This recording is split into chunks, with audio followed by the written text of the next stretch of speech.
Nelson Mandela का देश पूरी तरह से न्याय के साथ खड़ा है। दक्षिण अफ्रीका पूरी तरह से फिलिस्तीन के साथ खड़ा है, न्याय के साथ खड़ा है। सोचिए, दक्षिण अफ्रीका ने अपने टीम के एक यहूदी कप्तान को इसलिए हटा दिया क्योंकि वो इजराइल के समर्थन में था। दक्षिण अफ्रीका लगातार सोचिए कि हर समय फिलिस्तीन के साथ है और उसने ऐलान किया है कि जो भी दक्षिण अफ्रीका के नागरिक इजराइल की तरफ से लड़ रहे हैं उनकी सदस्यता खत्म कर दी जाएगी, उनकी नागरिकता खत्म कर दी जाएगी। खबर है कि 4 भारतीय भी इजराइल की तरफ से लड़ते हुए शहीद हुए हैं। सवाल है ये कौन लोग हैं और ये कैसे गए थे, ये भी सबसे बड़ा सवाल है। लेकिन आपको बता दें कि दुनिया में अब 3 ही देश है और इसी को कहीं देखिए सेकेंड वर्ल्ड वॉर में पाप की धुरी कहा गया था। रोम, बर्लिन, टोक्यो।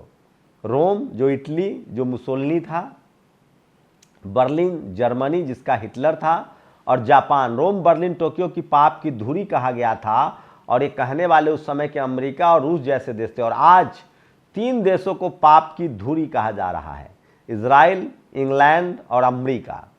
और दुनिया के 153 देश खुलकर फिलिस्तीन के साथ हैं। नमस्कार, मैं शंभू कुमार सिंह और आप देख रहे हैं नेशनल दस्तक। इजराइल फिलिस्तीन को लेकर लगातार अपडेट आ रहा है और सोचिए क्या एक बड़ा विश्व युद्ध छिड़ने वाला है, क्या एक बड़ी जंग की तैयारी है। सोचिए, अमेरिका और इंग्लैंड ने जिस तरह से लाल सागर में यमन के लड़ाके हुतियों पर जिस तरह से बमबारी की है और उनकी कोशिश थी कि उनको डराया जाए। दरअसल इजराइल के नस को हुतियों ने काट दिया था। लाल सागर में एक भी जहाज जो इजराइल बंदरगाह की तरफ जा रहा था या इजराइल बंदरगाह से आ रहा था, उसको सब पर हमला करते थे हुती के लड़ाके और उनको वहां जाने नहीं दे रहे थे। इससे हुआ क्या कि इजराइल की अर्थव्यवस्था चौपट हो रही थी, उसको हथियार भी नहीं मिल रहा था, कारोबार भी बर्बाद हो रहा था, यहाँ तक कि तेल के भी लाले पड़ रहे थे। और इसी वजह से इजराइल अपने घुटनों पर आ रहा था और तब उसने अमेरिका और इंग्लैंड ने तय किया कि हुती पर हमला करेंगे, यमन पर हमला करेंगे। यमन के लड़ाकों ने कहा है कि ये हम चाहते थे कि अमेरिका और इंग्लैंड इसकी शुरुआत करे ताकि बाद में हमें हमला करने में सहूलियत हो। अब उन्होंने साफ साफ कहा है कि लाल सागर से इंग्लैंड और अमेरिका का एक भी जहाज क्रॉस नहीं कर सकता है। वही भूमध्य सागर में सोचिए, एक अमेरिका ने एक ईरान के जहाज को चोरी कर लिया था। अब उस जहाज को भी ईरान ने बरामद कर लिया है और भूमध्य सागर में ईरान ने साफ कहा है कि एक भी जहाज बगैर मेरे परमिशन के वापस नहीं जाएगा। और इसकी वजह है कि रूस, चीन और नॉर्थ कोरिया जैसे देश इन देशों को हथियार दे रहे हैं और ये भी अमेरिका के डर में तो नहीं आने वाले हैं। तो पूरे एशिया की डेमोग्राफी बदल रही है, अमेरिका का रसूख खत्म हो रहा है। और सोचिए, रूस और चीन का इस तरह से एक साथ आना, एक दूसरे के साथ खड़ा होना और बढ़ना कहीं खतरनाक संकेत तो नहीं है। मैं भक्तों के लिए बताना चाहता हूं, वैसे भक्त बहुत होशियार होते हैं, हमेशा सत्ता के साथ रहते हैं, मजबूतों के साथ रहते हैं। लेकिन इजराइल फिलिस्तीन के मामले में वो जरा चूक गए हैं, अलग थलग पड़ गए हैं। वैसे भारत सरकार अभी भी फिलिस्तीन के साथ डटा हुआ है, बना हुआ है, तो खतरे की कोई बात नहीं। लेकिन सोचिए खाड़ी देशों की गोलबंदी कैसे हो रही है। अब तक खाड़ी देशों का सारा कारोबार अमेरिका नियंत्रित करता था।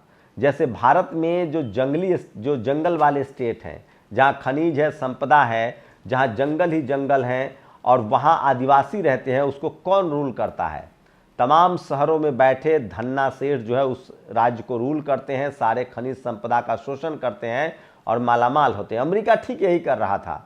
खाड़ी देशों में तेल खाड़ी देशों का था, लेकिन उसको निकालना, रिफाइन करना, उसको दुनिया के देशों में बेचना, डॉलर में ही तेल बिकता था और ये सब कुछ अमेरिका के नियंत्रण में था। और धीरे धीरे चीन ने उसी पर कब्जा करने की कोशिश शुरू कर दी है।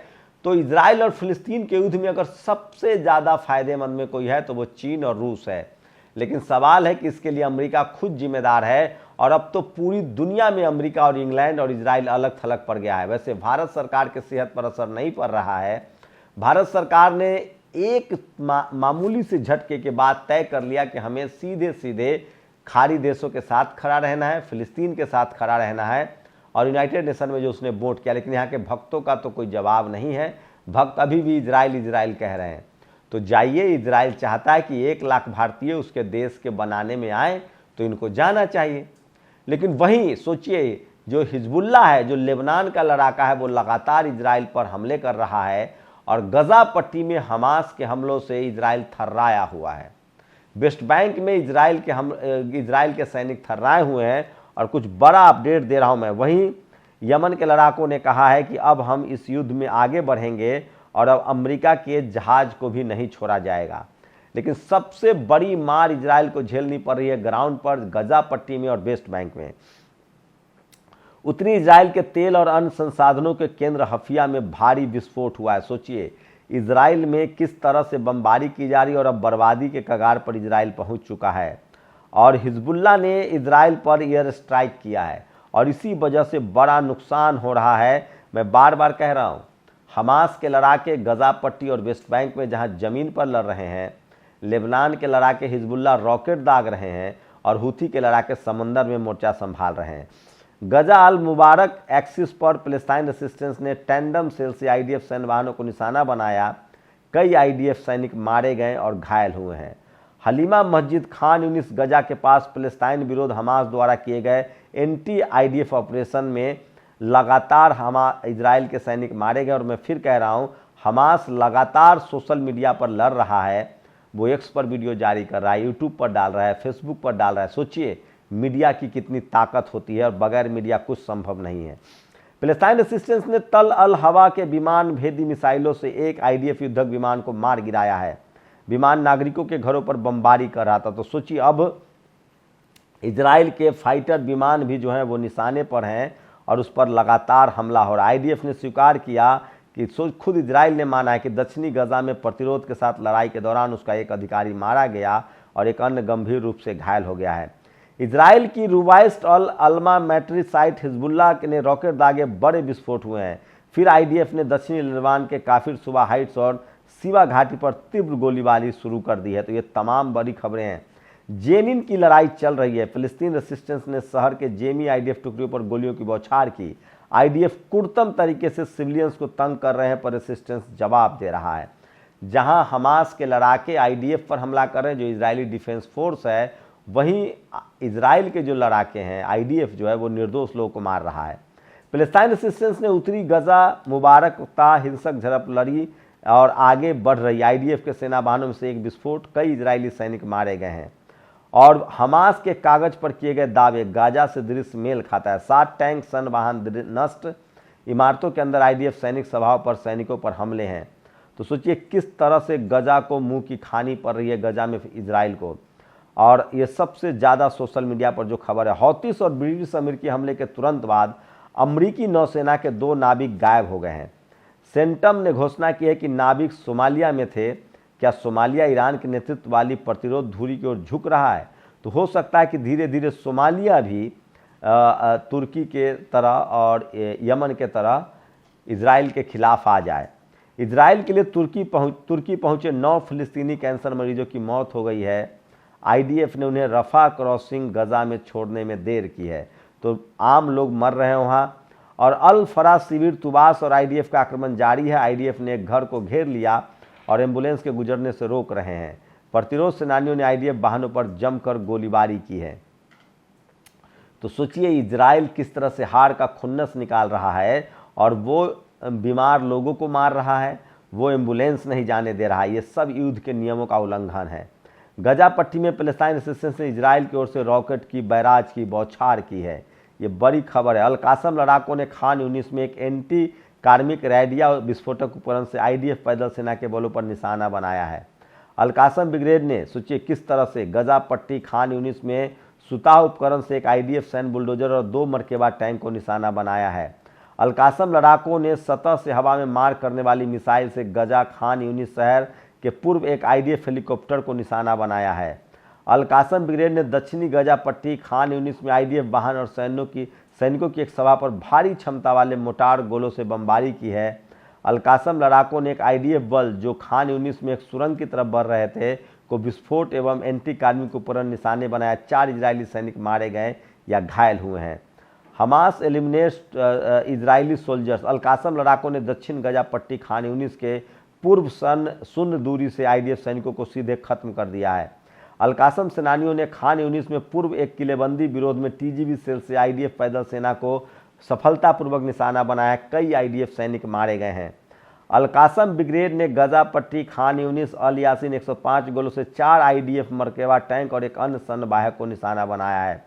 तुवास अल फलारा शिविर में अभी चल रही सशस्त्र झड़पों का दस्तावेजीकरण। एक सैन्य बुलडोजर सहित लगभग 30 आईडीएफ वाहनों ने शिविर पर आक्रमण किया। रेसिस्टेंस जमकर मुकाबला कर रहा है। तो ये तमाम बड़ी खबरें हैं जो सोशल मीडिया पर जारी है और गजा के कई मोर्चों पर आईडीएफ की हार हुई है। और सोचिए, तो आज की सबसे बड़ी खबर है कि जहां ग्राउंड पर गजा और वेस्ट बैंक में हमास लगातार इजरायली सैनिकों पर कहर बन के टूट रहा है।